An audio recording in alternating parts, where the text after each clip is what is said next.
అండి. నా పేరు డాక్టర్ సునీల్ అండి. నేను ఇక్కడ కిమ్స్ కర్నూలులో చీఫ్ ఆపరేటింగ్ ఆఫీసర్గా పనిచేస్తున్నాను. కృష్ణవేణి గారని 38 years మహిళ కొత్తూరు గ్రామం నుంచి 11వ తారీఖున మా దగ్గరికి వచ్చారు. ఆవిడకి ఫిట్స్ రావడం వల్ల దాని తద్వారా బ్రెయిన్లో ఇబ్బంది అవడం వల్ల దాని గురించి ట్రీట్మెంట్ గురించి మా దగ్గరికి వచ్చారు. ఇక్కడ మేము అబ్జర్వ్ చేయంగా పరిశీలన చేయంగా అర్థమైందంటే ఆవిడ బ్రెయిన్ డెత్ అయిందని. సో దానికి సంబంధించి చెప్పడం జరిగింది. తర్వాత గవర్నమెంట్ నుంచి జీవన్ దాన్ అనే ఒక ప్రోగ్రామ్ ఉంది. ఇటువంటి బ్రెయిన్ డెత్ వాళ్ళకి సంబంధించి డైరెక్టర్ రాంబాబు గారు అని డైరెక్టర్ వాళ్ళ రిప్రజెంటేటివ్ వచ్చి ఇక్కడ బంధువులతో మాట్లాడడం జరిగి బ్రెయిన్ డెత్ అయిన మహిళ కాబట్టి ఆ ఆర్గాన్స్ ను ఇతరులకు డొనేట్ చేయడానికి ఉపయోగపడతాయి అనే ఉద్దేశంతో వాళ్ళు కౌన్సిల్ చేయడం జరిగింది. వాళ్ళు చాలా ఆశ్చర్యంగా చాలా వెంటనే ఒప్పుకున్నారు. ఎందుకంటే వాళ్ళకి ఒక మంచి కార్యక్రమం వాళ్ళకి బాగా తెలిసింది. సో దీని ద్వారా 4 ప్రాణాలు నిలబడుతున్నాయి.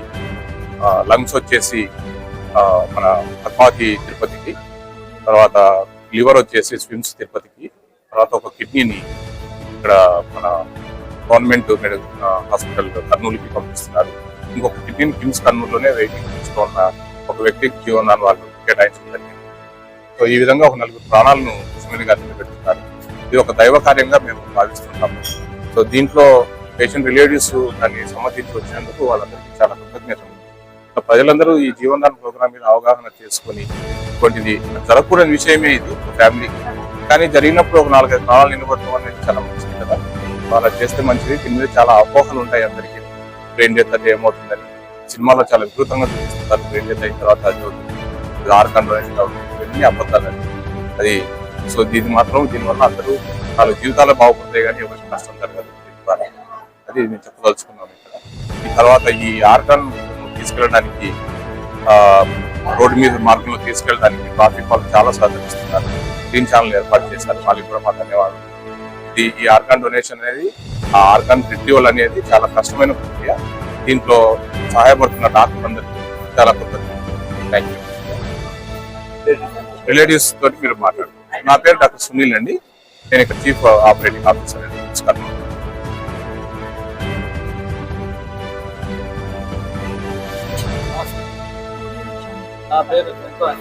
నా పేరు దుంత ఆంజనేయులు. కృష్ణవేణి గారు మా అన్నయ్య భార్య అండి. ఆమె చిన్న వయసు 38 సంవత్సరాలు. అది ఆమె అనుకోకుండా ఫిట్స్ వచ్చాయి. ఫిట్స్ వచ్చేసి అది ఎక్కువ అయిపోయి ఆ బ్రెయిన్ అనేది కొంచెం డ్యామేజ్ చేసింది. అది ప్రొద్దుటూరులోనే న్యూరో ఫిజిషియన్ వెంకటరామరెడ్డి గారు అక్కడ చెప్పారు, అంటే కొంచెం ప్రాబ్లం ఎక్కువ ఉందమ్మా అని చెప్పింటే మేము సిమ్స్ కు హాస్పిటల్, అంటే యాక్చువల్గా హైదరాబాద్ న్యూరో హాస్పిటల్కి తీసుకోవాలనుకున్నాము. అక్కడికి పోయాలకల్లా ఇబ్బంది అయిపోతారని చెప్పి మేము ఇక్కడ కర్నూలు సిమ్స్ లో ఆమె జాయిన్ చేయడం జరిగింది. ఒక రోజు అంతా పెట్టుకొని అబ్జర్వేషన్ పెట్టుకొని ఎంఆర్ఐ స్కాన్ చేశారండి. ఎంఆర్ఐ స్కాన్ తర్వాత వచ్చేసి ఆమెకు ఇట్లా బ్రెయిన్ చాలా ప్రాబ్లం వచ్చేసిందని మేము చెప్పకూడదు, మేము బ్రెయిన్ డెత్ అయిందని చెప్పడానికి ఒక 4 డాక్టర్స్ గవర్నమెంట్ నుంచి వచ్చినాకనే ఇది నిర్ధారణ చేస్తారని చెప్పారు. సర్లేండి సార్, మీరు అంటే ఫస్ట్ ఆపరేషన్ చేయండి అని చెప్పాము. అంటే ఇది ఆపరేషన్ మేము చేయకూడదు అసలు. ఇది ఆ డెత్ అయిపోయినాక ఇంతవరకు ప్రపంచంలో ఎవరు కూడా బయటకు వచ్చిన వాళ్ళు లేరు, అట్లా చేయనీకి లేదండి అని చెప్తున్నారు.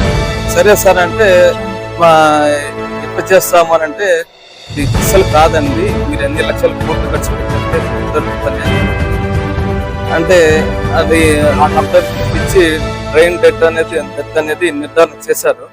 చేసిన తర్వాత మాకు ఉదయం నైట్ సాయంత్రం చేశారు.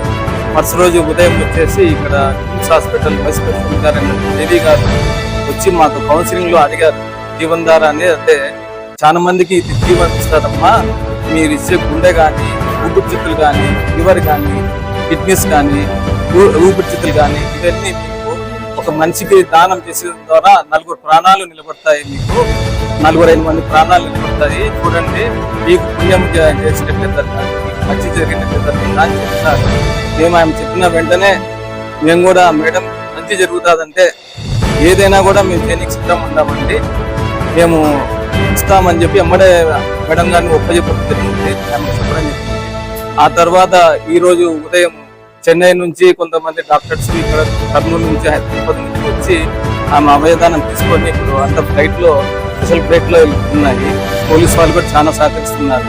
ఇటువంటివి ఎవరైనా కూడా మనము ఏమి చేసేది ఏమిటో చనిపోయినాక ఆ మనిషి ఆత్మ శాంతించాలని కోరుకోవాలా ఎవరైనా కూడా. ఇది మాకు జరగడం చాలా అన్యాయం. ఇది అంటే అన్యాయం అంటే దేవుడు తీసుకోవడం మాకు అన్యాయం. కానీ ఇంకొకరి జీవితాలలో కూడా ఇటువంటివి ఇబ్బందులు జరగకూడదనే ఉద్దేశంతో మేము ఈ అవయదానం ఇవ్వడం జరిగింది.